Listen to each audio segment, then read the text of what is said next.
Welcome to Quills and Chills. I'm your host, Rick Clifton, and I'm going to introduce you to the creators who give fear its voice. Together, we'll explore the strange, the unsettling, and the unforgettable. So go ahead and dim those lights because that conversation starts now.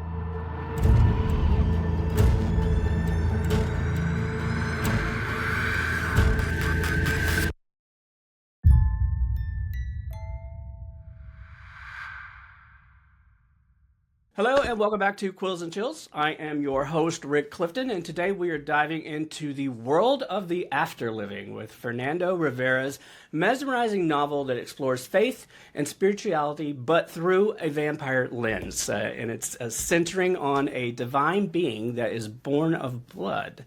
So with two books already in the series, and whispers of a third, this series is a must-have for your bookshelf, and I'm super excited to have you here today. So, Fernando, welcome to the show. Thank you. I should have had you write the blurb. You should have written the blurb. You know how long that took me? Well, hit me up next time. I'm up for it. So, but I worked on that for a little bit. So I was working on it since yesterday morning. So did you chat GPT it, or did you? What's that? Did you chat GPT it or did you do it? Oh no, that is all me. Okay, I don't use Chat GPT to write. So yeah, okay, wonderful. Me neither. Not. I promise. So before we dive in, let's start with the most obligatory question of all. Tell us what this book is about. Okay, in a nutshell, the book is set in a world where Jesus Christ was the first vampire. So that sets the tone for everything. It is. And that is what hooked me from the get-go. Yes, that is what's going on, and it's not like, it's kind of in the sense of Harry Potter where this exists while the real world is existing. So it's not like an alternate timeline. Like this is happening. It's in 2015. It's happening, And so the main character, he is an atheist, of course, and he has a strange relationship with his father. He grew up in the UK, was raised in California, and then his father passes away from mysterious circumstances. And so he goes with his mother back to the UK in order to just be a dutiful son and attend the funeral. And while he's there, he reconnected with family members, with a childhood sweetheart. And then he's told that his father, did not die of natural causes because his father was not natural. And with that, he's introduced to the world of the afterliving, which is kind of like a parallel to Christianity. And he finds out what his place is in the afterliving and whether or not he wants to accept it. I love it. I love the title too. The title is, itself, The Afterliving. It's such a striking concept to me. And so for those listeners out there that haven't cracked open this book yet, how do you define the afterliving? Because to me, when I got to that part in the novel, I was like, I just kept reading over it. It was I just loved it because it touches on so many different things. And I'm wondering if you could sort of define it for us a little bit. Well, the afterliving, so I'm really big on etymology, and I just love wordplay and puns and things like that. So in the book, the living is what you just call a regular human being. So somebody who has zero magical abilities, zero, shifter qualities, and zero immortal qualities. They're just living beings. So after living is just pretty much saying like, okay, once this regular living existence is done, what's next? And so that's what the afterliving is, because you've had your lived life and now you have your after lived life. So that's essentially where it comes from. And I just like the afterlife, and I like turning, if you read the book, I like turning verbs into nouns and turning nouns into verbs. So there's a lot of wordplay involved with just building the world of the book to make it seem, real, because it's based off of terminology that people just commonly use, but it's just looked at from a different perspective. Yeah, I mean, it feels like kind of like a metaphor, and it's about how we view faith, right, and death, and hell, even past versions of ourselves. I'm like, do you see the book then working on that level as well? I mean, and what drew you to sort of explore this? Well, it's funny because everything I write has really strong family connections, like super. Just because I'm Mexican American. I'm born in Texas, from South Texas, huge Mexican culture. It's all about family. So everything that I do has a really strong familial connection because I'm very close to my family. And So with the book, though, it kind of spurred from the idea, or spawned from the idea that I dated a lot of atheists when I was living in California. And I definitely, and I love atheists because atheists are extremely like intelligent, logic driven people. This says nothing about people who are not atheists, but I just know specifically atheists are. And so that's why I was always very mentally stimulated by, by these guys and loved dating them. And at the time, I was a very, very like hard practicing Catholic. And I would tell them, you can give me all the proof that God doesn't exist, but I will always believe because I just do, because of faith. And so this is kind of why the main character is an atheist and why he goes through a journey, to end up believing something that he didn't believe in the beginning of the book. So that's kind of where I come from. And the books 1 and book 2 very much mirror my journey just growing up and maturing into my own adult, because a lot of times, we take on the values of our family and of our culture and of our community when we're younger and we can't think for ourselves. Or maybe we're not exposed to people or environments that need us to think for ourselves. So once I went through that, the first book is about being an atheist and about, eventually becoming a believer in something. And then the second book is, okay, now you're a believer, but now the honeymoon phase is gone and the magic of being, reborn is gone. And now what? Like, did you believe it because they told you to, or because you were caught up in the excitement, or because you truly believe it? And so that's what book 2 starts to analyze. Like when the honeymoon of religion and being born again is gone, it's like, okay, what's left? I love it. I haven't read book 2 yet, but it's on my list. So Yeah. now I'm super excited. So. Yeah, book 2 is book, and I will say, there's a word of caution for book 2. So if you're reading book 2, and it really helps for you have just finished book 1 to read book 2, you're going to notice that the story does not line up. And you're going to think that I messed up and I completely forgot things. That is intended. I did not forget, but just keep that in mind that it's not supposed to make sense. Okay. Until, act 2. Got it. So I think you just answered my question in your last answer, but I was kind of curious how much you wanted your version of the story to differ from usual spiritual traditions that we see in horror. I think that it does in quite a few ways. I feel like you may have answered a little bit, but I'm just wondering, how strong was the desire to sort of tell the story the way that you told it, and to make it also yet different when it comes to vampire lore? Well, again, coming from a very not strict, but from a very strong Catholic background, it's like, you're going to hell. If you do this, if you don't do this, you're going to hell. If you don't do this, if you do this, you're going to hell. So there's always this thing where it's like, how can I have the most fun possible in my life, but not go to hell? And so when it comes to like vampire mythology and vampire lore, you would think like, well, how can being a vampire be a good thing? And how can it mean I'm not going to hell if I want this thing that's supposed to be damned? And I thought, well, the only reason it'd be a good thing is if it was approved by Jesus. And the only way it could be approved by Jesus is like he was a vampire. So it's kind of, that's where it all came from. The only reasoning in my head to make vampirism a good thing is to make it the source be Jesus. And so that's kind of where Catholic guilt is essentially what bore the concept of Jesus being the first vampire. I love it. So I feel like, too, there's lots of questions of belonging and identity. All of that echoes pretty powerfully for, I think, LGBTQIA readers. And I'm just wondering how intentional it was for you to weave those themes into this series. And what do you hope that us queer readers are going to sort of take away from it? I think intentionally, it's never my intention to weave that in there. But I think we all come from the feeling that we are other. I mean, that's what X-Men is all about, Yep. Like we all have that innate thing in us, and like, for instance, when, like my parents, they're very accepting of my, of my sexuality, but they will come at me and they'll say like, oh, like son, like, why does everything have to be gay? Or like, why does everything have to be like colorful? And I'm like, it's actually not, like, it's normal to me, but you're seeing it as colorful because it's not your norm, and I tell my dad all the time, I'm like, Dad, I can't walk into a room and hide or deny my homosexuality any more than you can walk into a room and hide the fact that you're of Mexican descent. like it's just a part of you and you can't fix it. And I tell the same thing to my mom. I'm like, Mom, I can't hide walking into a room and being a fabulous gay man no more than you can hide walking into a room and being a woman.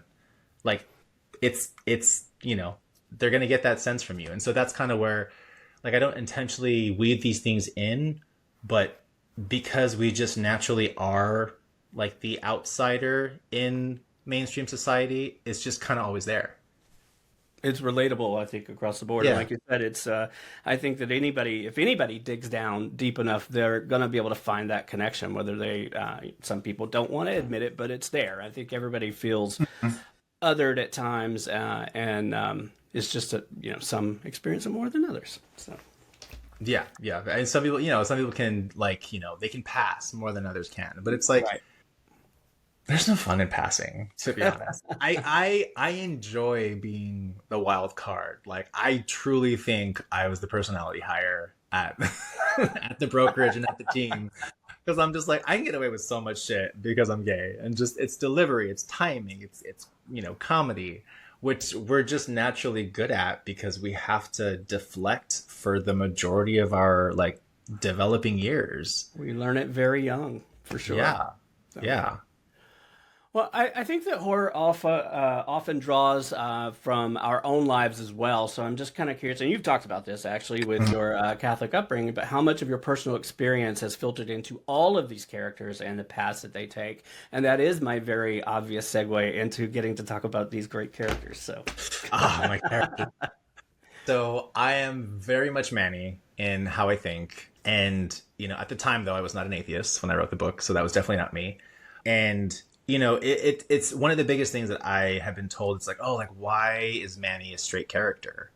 And I'm just like, I never thought of Manny being a straight character. All I thought was that Manny's, like, there has to be this beautiful love story between Manny and Lucy.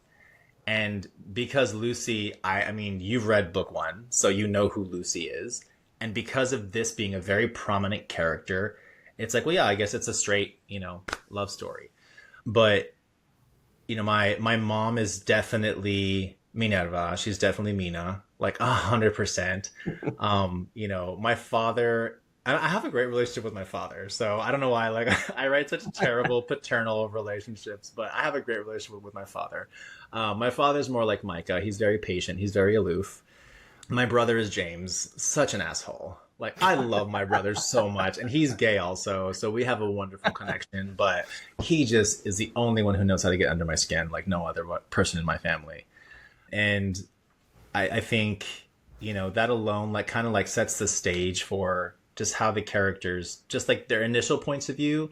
And then the cool thing about working on this series for so damn long is that I don't really have to make the characters do anything.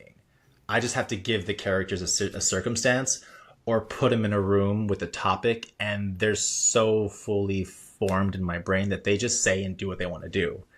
So that's the good thing about having spent so long with these characters, even though, 2 books have come of it, and the original plan was to have like 4 or 5, but I ain't doing that. Like, I can't do that. Come on. You've got it in you. You could do it. I mean, you know what? If I had a team, I would. Here's the thing. This is the launching pad for a series. So there can be, season 1, 2, 3, 4, 5, however long they want to greenlight it. But this is kind of just like the launching pad for that. No, there you go. Yeah, I love it. But yeah, and a lot of, and one thing, just jumping to the idea of a series, like, the book really came about. It was first a movie. And the reason why the movie came about was because, as an actor living in Los Angeles for 12 years, and I still audition frequently now, just booking work from Texas, I wanted to be on Vampire Diaries so badly, so badly. And I met all the people that I was supposed to meet. I paid to meet certain people. And no matter what, I couldn't get an audition. And I was so upset. And I said, well, you know what? Screw them. I'm going to write my own vampire story, and they're not invited. And so it became a movie. And then I just kept writing, and I'm like, no, this is too long. And so I turned all the scenes into chapters, and that's how the book came about. I love that. I love that so much. I think it's fantastic. And I'll just sort of sidebar for a second on Vampire Diaries. I actually never watched the series when it was out. And a friend of mine recently said, you have to go and just watch like a couple episodes. So I started with what's the originals.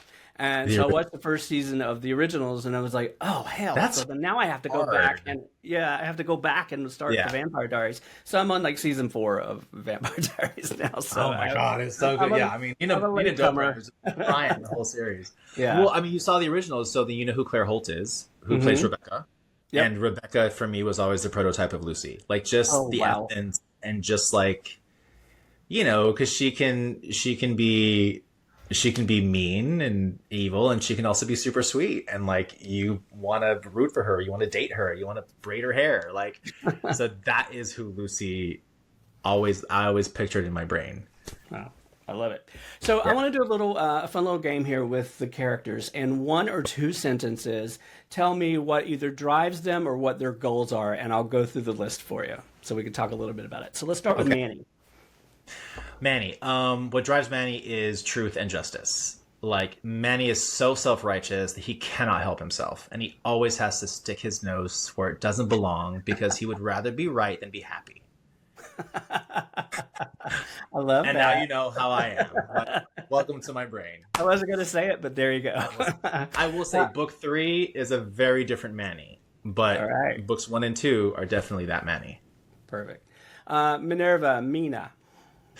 Um, Mina is all about reclaiming her time. So she spent a lot of time as I would say a prisoner in a marriage that did not suit her. And from that, she is pretty much reclaiming her time and the youth and the joy of life that she lost, but also remembering that she is a mother and she does have a duty. That's great. Lucy. Oh, Lucy. Lucy She's just great. wants to be loved. Lucy just wants to be loved because, as you know from her history, she was not very well accepted. And so everything, she took it because she was promised love. And so that is why she is so devoted to it. And Micah? Michael's all about legacy. Michael's all about Yeah. trophies, and Michael's all about showing how wonderful his family is. That is 100% clear right off the Yeah. bat. Love it. Yeah. And last up, James. James, I mean, God, what can I say about my brother? Jeez. James does not know how to be vulnerable. So he has so many problems being vulnerable that he will often take it to a place where he seems ungrateful or he seems aggressive. When in reality, he's just never had the ability to be vulnerable because, as his love life was very much ruined by his inability to speak up. And so now he's kind of just afraid of his own voice. And a different voice comes out that's necessarily not the one that he means, but it's what comes out. So who do you see as the true monsters in this story? Do you think it's the supernatural ones? Is there a monster? Are they human? So one of my goal in writing book 1 was that at the end of the book that the reader did not know who the bad guy was.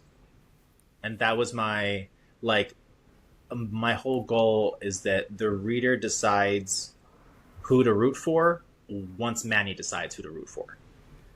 And so that was one of my, because again, the book is pretty much an allegory for all the characters are allegories for all the religions that existed. So you have the conduits, which are like witches, and those represent the pagans.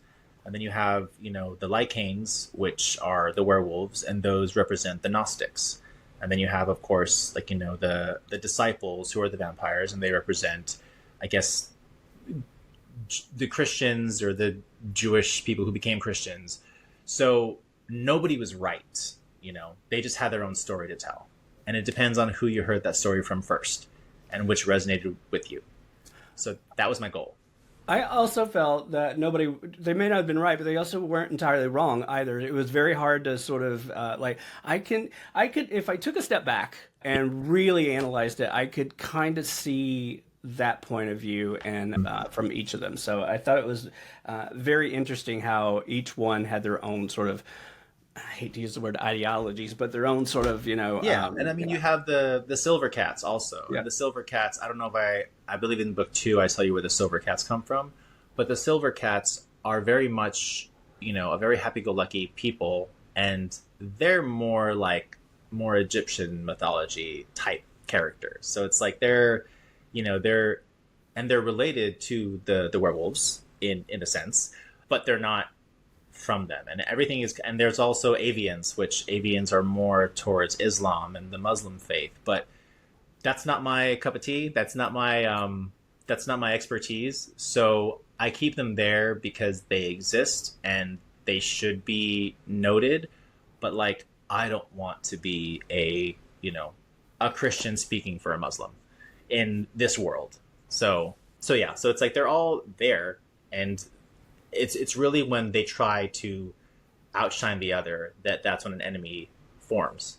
But as long as they're not trying to come into power, then they can live harmoniously. Yeah, exactly. And so I want to talk a little bit about your writing process. So this is always very fascinating to me to see how people work. And so when you're working on something like this, how do you stay grounded during the writing process? Do you have any, I'm going to say it, rituals? Do you have any other practices that you do to kind of... My big thing for me is I play music, and my go-to is usually the Google Dolls, and it's just if I have that, or if I have, when I'm reading, it's classical music, but I have to, music centers me, and that's really part of any kind of creative process for me. I don't need music. I love the white noise of a cafe. However, this thumbs up thing. I love the white noise of a cafe, but if there's like a baby crying, I can't do it. Like, I can't, like, there's certain sounds where it's like, I just can't do it. I really like listening to the score from Twilight. I love the Twilight score. Like, Bella's lullaby is just like amazing. I can just play that on repeat, and it's just, it's instrumental. There's no words to it. I'm definitely a huge Twilight fan. And as far as a ritual goes, again, I haven't written in so long, but it's hard for me to write at the house. Like, I have to be somewhere where I'm not home. So coffee shops are great. I could sit, if they let me sit at a restaurant, I can sit at a restaurant for hours and just work on my stuff. As long as I have access to a bathroom, like, I'm great. But yeah, that has to be, and I would love to be a more disciplined writer, but I've definitely the kind of writer that like edits as I write, which is terrible. You shouldn't do that, but I do. And it has helped me, perfect a certain kind of style, but it's definitely gotten in the way of a lot of productivity. I wish I had more of a process. I don't. But I am very structured in how the story is like played out. Like I read a book about how to write a book.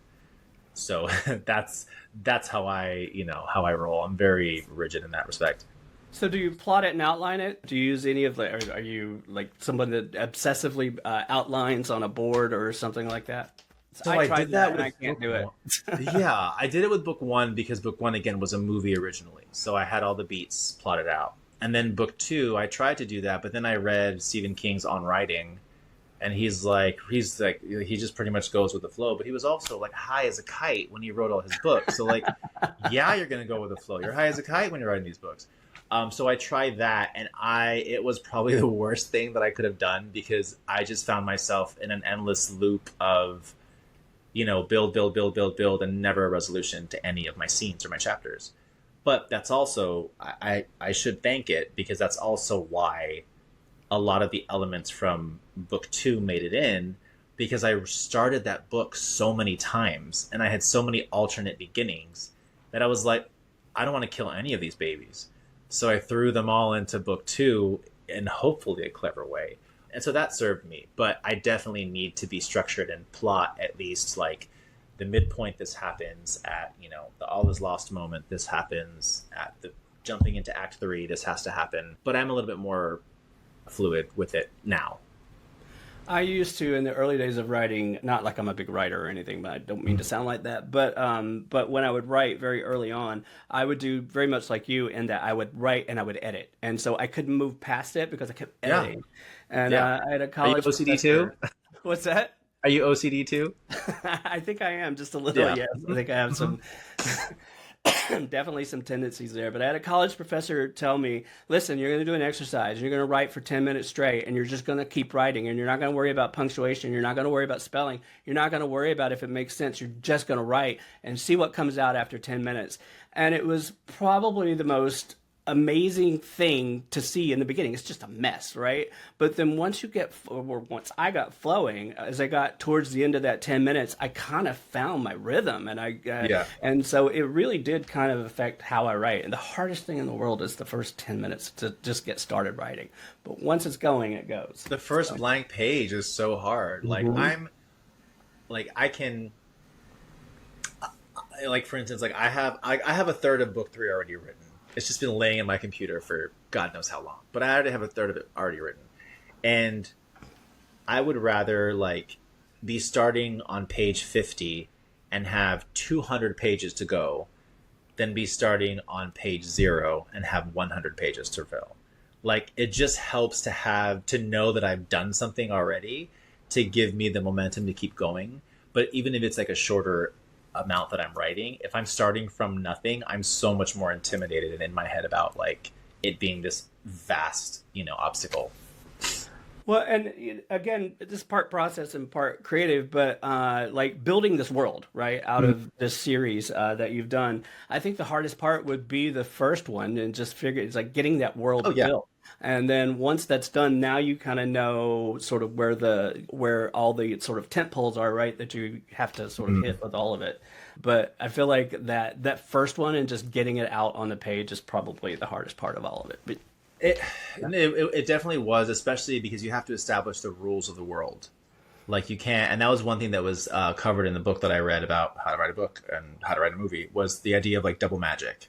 Like you can't have magic that out magics your previous magic. Like you have one magic and that's what you have to stick to. And so having to make sure that it's like, once I had the rules established, even before writing, just like the foundation of the rules of like how they convert each other, and how lichens can contaminate vampires, and what the cure for that is. Once I had that in place, it's like, oh, so this is the stake if this character does this to this person, and this is the solution if this character does this. But this person has to provide the solution, so they have to still be in communication. So it's like, once that's all established, then I know what is possible and what is not possible, and that helps dictate how the story can reach a logical end. So, but the hardest thing again is being consistent with the rules. And so coming into book 2, it's like, oh, I would love for this fantastical thing to happen, but then that conflicts with a rule that I firmly established in book 1, and then I'm just going to lose credibility as an author. So book 3 is even more so. It's like, oh crap! Like, how did I say this starts? Damn it! Like, I'm probably gonna have to reread book 1 and book 2 before I actually get to like getting into book 3, because I'm just gonna start contradicting myself. Well, you got to get book 3 done. I want book 3 done. I'm demanding it right now. I believe me, I do. And here's because I love to procrastinate. So I used different graphic designers and different interior layout designers for books 1 and book 2. And, I try to make them look as consistent as possible. But, book 3, with it being the final, like, I want them to all have a cohesive, like, completely cohesive look. And so I'm debating the idea of essentially, like, republishing, what's it called, when you, new editions, so that they could all look cohesive and come in a set or whatever. Because that's just, like, my perfectionist brain and my procrastinating brain, which work hand in hand with each other. Thinking, but yeah, and it's going to be a totally different color too, because I like color. Clearly, I'm a homosexual. I love color. The colors actually was pretty well. I love the cover of this one, and I think that number 2 is yellow, right? Or no, number 2 is red. Red. Okay, I just saw yellow online, but I'm debating having number 3 be yellow. So that is. Well, there we go. Yeah, that is something. Maybe that was prophetic than what I saw. It could be for sure. And dissent and desolation. Desolation is intentionally spelled wrong. A lot of people are just like, no, that's intentionally spelled wrong. All right, my absolute favorite question. I want to know what your favorite moment in this story is that you're excited, that either you loved or you're excited for people to have experienced. And before you do that, I'm going to tell you mine, but mine is a bit of a spoiler because it is literally at the very end of the book. But you set it up earlier when you said that every book has a cliffhanger. And I don't think it's a spoiler. I don't think it gives anything away, so I'm just going to say it. It's the very last line, and it's the hour I first believed. I have never had a moment in a book where I'm just like, what? And there's nothing there, there's nothing left. And I'm like, oh my God, I need more. So I'm excited for book 2. It's so funny that that's what you say, because to me, the most, I guess, iconic moment or line is when Manny says, I don't believe in God. Like when he vocalizes that to Lucy, who is literally just like this bright-eyed believer and the love of his life, and he's just like, I don't believe in it. Because that to me, because he says he's like, I think I've always felt that way. I've just never had the courage to say it out loud. And I think that's a lot of people who like feel an obligatory duty to be a whatever they are in terms of religion. But to me, like, that was just something that was just like, ugh. Well, I think the reason it works for me so much is because it bookends from the beginning of the book. In the beginning of the book, there's a line, I believed in God when I was smaller because I was told to, and I occasionally go to church to please my mother. But truth be told, the older I become, the sillier it is to imagine some omnipotent being sitting up in the sky judging my every move. And so I counter that with the very last line, and to me it just feels like it just... You know, the 180 degree of that to me was like, wow. That is what we call a character arc. But no, I mean, that's the whole purpose and the whole setup is because, I mean, ideally in my brain, it's like this was how I wanted, you know, again, somebody that I was dating to have thought. Like, I wanted their journey to be that of the character. So I was very much projecting a lot and wish listing. Which I used to be a very like rigid person where it's like, oh, like I have to date a guy who goes to church because I want him to be sitting with me at church. And, you know, when I'm too lazy to go, like I want him to be the faith that I don't have to push me forward. And I mean, these are really great ideals to have, but these were deal breakers back when I was, you know, dating in my 20s. And now I'm just kind of like, just be a good person and pay your taxes, which is like literally when I came out to my father said, I don't care what you do in your bedroom. That's your business. Just be a good citizen and pay your taxes. Like, that's all my dad told me. And so it's just funny how, you know, we subconsciously just take those sentiments on and then don't realize till later where it's like, oh God, I am my father. Jesus. That's funny. Yep. For me, I am my mom. A lot of times, I find myself being my mom quite a bit most days. So, well, that's why it was so easy to write for Mina, because I'm just like in my head, I'm like, yeah, I know what I'm gonna say. Like, she's gonna get emotional and she's gonna cry when she doesn't have to cry, because that's just what moms do. But yeah, it's whatever. Yeah, great. Tangent, but that was the question. Well, we love tangents. I told you that. So tangents are always good. And always welcome here. But so we've talked about this. We've touched on it. I'm just going to, as we go deeper into the series, I need to know what we can do to convince you to finish book 3.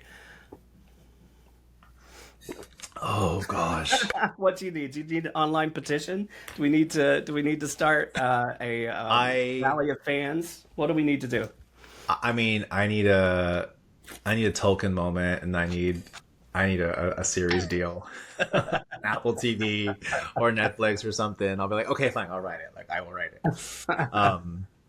No, I mean, it'd be great. You know what I need to do? You need everybody who lives in Texas who wants to buy a house to look me up.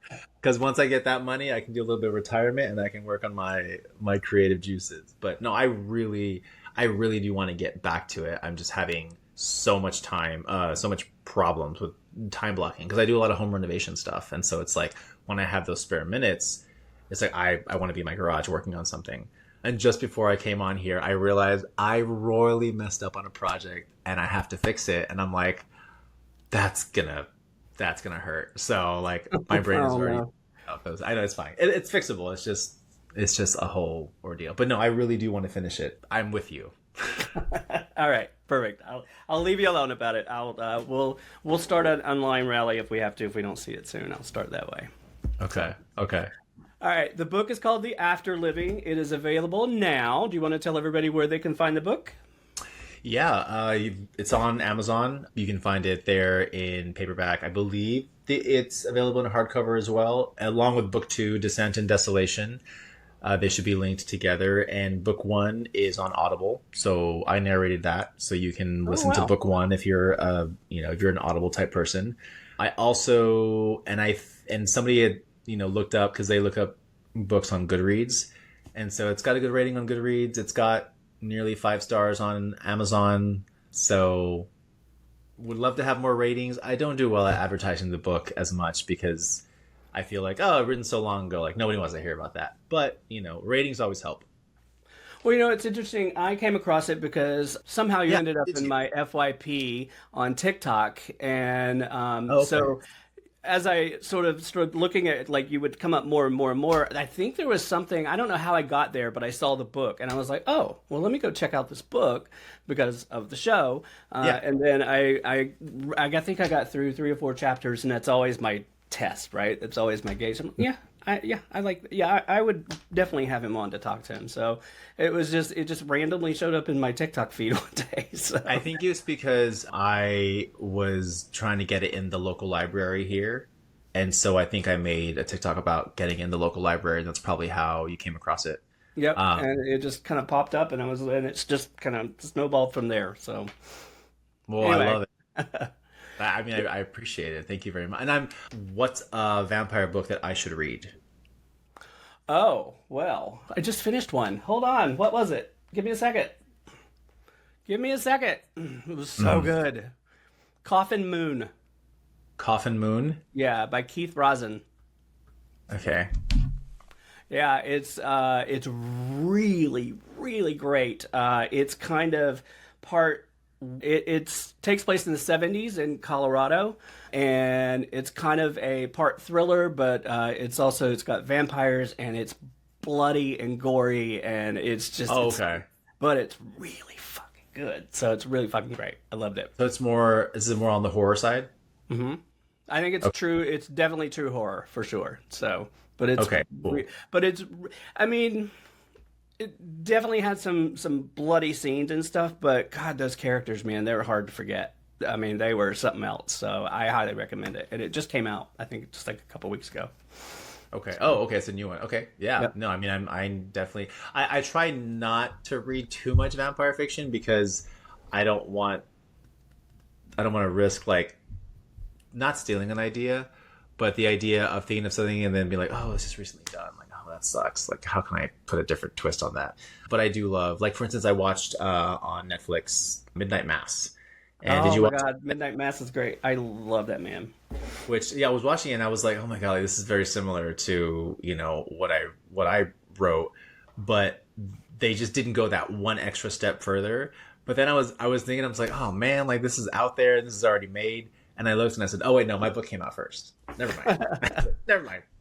No, I don't think they're the same at all. I wouldn't see any comparison between Midnight Mass and yours at all. But I love Midnight Mass. That was another great one. Well, there's also, I thought it was a spinoff of the book Midnight Mass. So I read the book Midnight Mass before watching the series, and apparently they're, like, completely unrelated. It's a different author, because the other one was, I forget his name, but he did The Haunting of Hill House and, those series. But it's like they're supposed to be completely, like, they're just separate IPs. And I was like, but they have the same title. But there's a book, Midnight Mass, if you want to read it too. Oh, well, I will definitely check out the book. So Mike Flanagan, I think, is the director that you're talking about for the series. So he's there's a new Salem's Lot. There's 3 versions of Salem's Lot movies now that have been done. Oh, movies! I thought there were 2. Yeah, there was one, the original, right, and then there was the one from, I want to say, is it the 90s or 2000s? It was Rob Lowe, and then there was a new one that just came out, like, last year. Oh, okay, yeah, that's Stephen King, right? Yep. Okay. And I'm not sure, movie-wise, which one is scarier. I think the book was a lot scarier for me.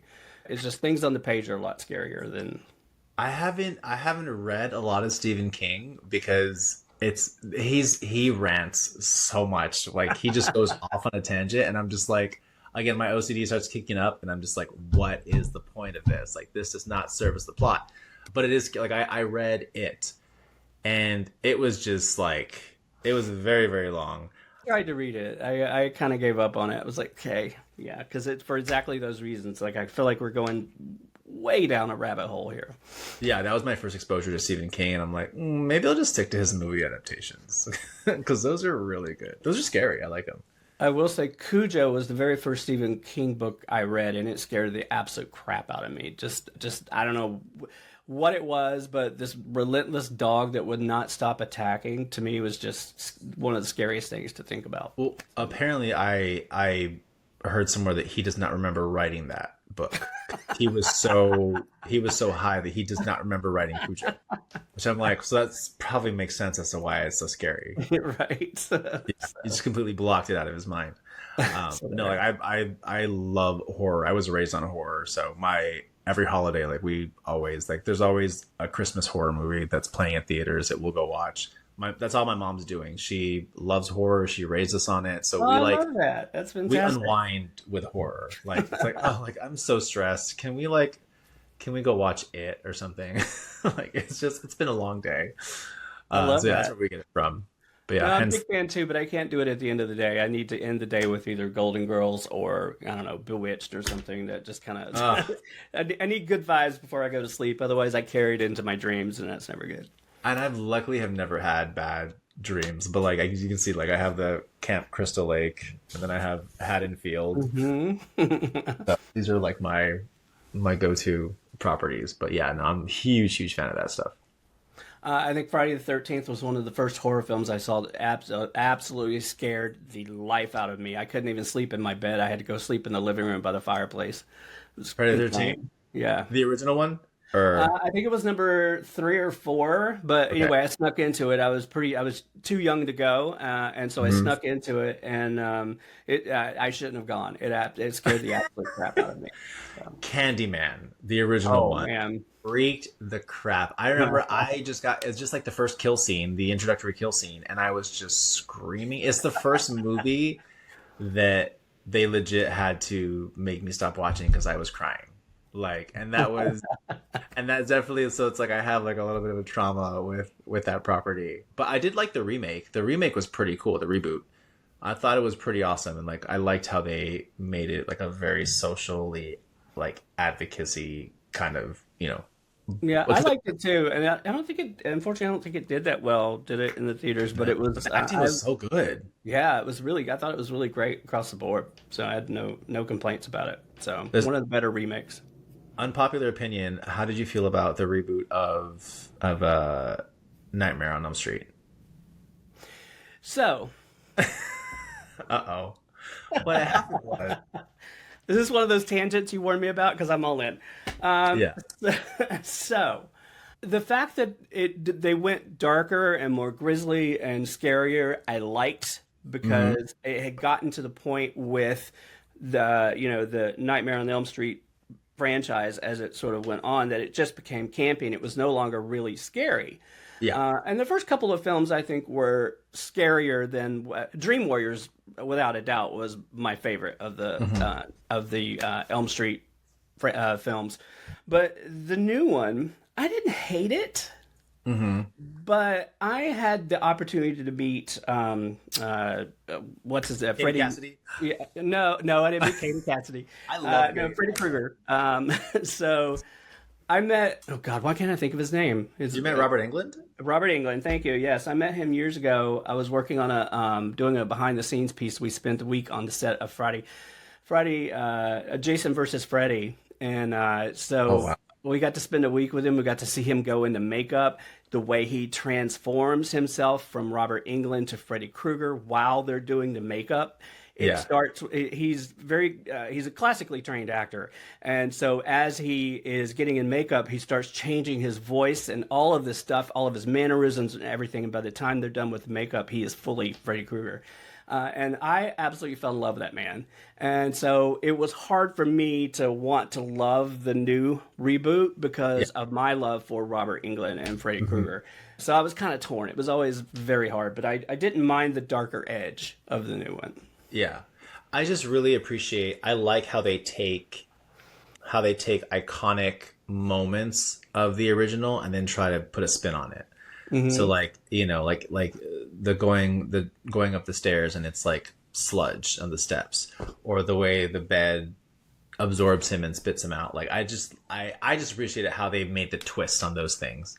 And some nice scares in there, but I don't know. I think for some reason I love New Nightmare. I just like I could just watch part one and New Nightmare, and that could be it for me. Like, Yep. that could be the entire world of Nightmare on Elm Street, because I love Heather Langenkamp and I love the Robert Englund playing himself and then kind of playing the darker Freddy. That's always been that's always been my top two Freddy movies. Or like that's kind of just how I love it. Just like how I love I could watch Halloween 1 and H2O and I'm good. Like there are these bookends that just make it perfect. I didn't even hate 2. So Halloween 1 and 2 and H2O was probably what I would do. I didn't Yeah. hate 2, but yeah, for sure that's my Laurie Strode coming together, right? Yeah. I wanted to love the reboot of Halloween more than I did. I would Which say. one? Because don't tell me the Rob Zombies. I can't do the Rob Not Zombie. Rob Zombie, no. It's the, just the like latest I don't one. like smut. Like The latest one with Jamie Lee Curtis. So the trilogy that they did there. it's it's hard because Halloween Ends. That was decent, I think. I'm trying to remember Halloween Ends, but It would the back end of it worked for me. Some of the Yeah. stuff happening up front, I've watched it twice, and I'm like, I'm not connecting how the kid's sort of descent into madness that he took. It didn't quite work for me. I feel like there were some parts that were skipped over.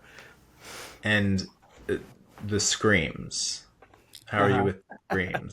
I love all the screams. There's not one I hate. There is not one I hate. Really? There is not one I hate. I love them all. Okay. I love them all. I mean, they're the kind of movie where it's like, if it's on, I will watch it. I mean, that doesn't exist anymore because we don't have like TV just playing on in the background anymore. But yeah, I mean, I love how they've taken the new franchise. That's But I love they've them been all, doing man. that right. I just could not. I could not love that franchise anymore. So, plus, it's created by Kevin Williamson. I'm a big Kevin Williamson fan. So, Well, he did Vampire Diaries, didn't Yep. he? Yeah. which So is why I'm surprised that I didn't glom onto it sooner, but I just didn't. And there was actually a period of time where I rarely turned on my television anyway. So it was, I'm sure that was right in that period of time there. But yeah, but I'm hooked on it now. Like I said, I'm on season 4 and I'm cranking through them as fast as I can. So yeah, I think the last reboot I will say that I'm like is I know you did last summer. I saw it. I haven't seen the new one yet. You haven't seen it? I haven't seen the okay. new one yet. So I'm going to Okay. reserve judgment on that. So Okay. You'll have to get back to me then. yeah, I will. I definitely will. So I will make a point to see it soon because I think it's out of the theaters now. So it should be hitting the TV somewhere this month. Yeah. Okay. I'll Okay, check it cool. out. I haven't seen it yet, but I'll check it out. But Jennifer Love Hewitt returns and Freddie Prinze Jr. So I mean that can't be all bad, right? Don't answer that. Just I'll let you watch it. all right. All right, perfect. I'll wait. Okay, So- cool. Yeah, I'm taking over your time. We can. It's all good. All right, Fernando, how can our audience find you online? Oh yeah, I mean, I'm so easy. I'm too easy to find online. If you go on Instagram, I'm at GBF Realtor, GBF Gay Best Friend. So that's on Instagram, GBF Realtor, and then on TikTok, I'm at the Homo Homeowner.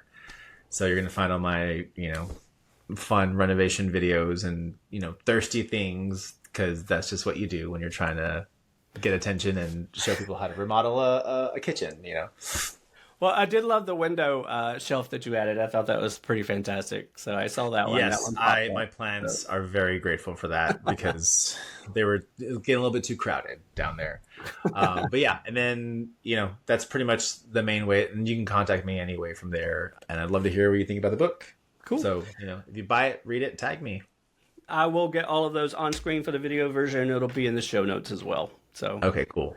Fernando, thank you so much for your time today. I really appreciate you talking to me and to all of us. So, Well, thank you for having me, Rick. I appreciate it. all right. We'll see you guys next time on Quills and Chills. Bye.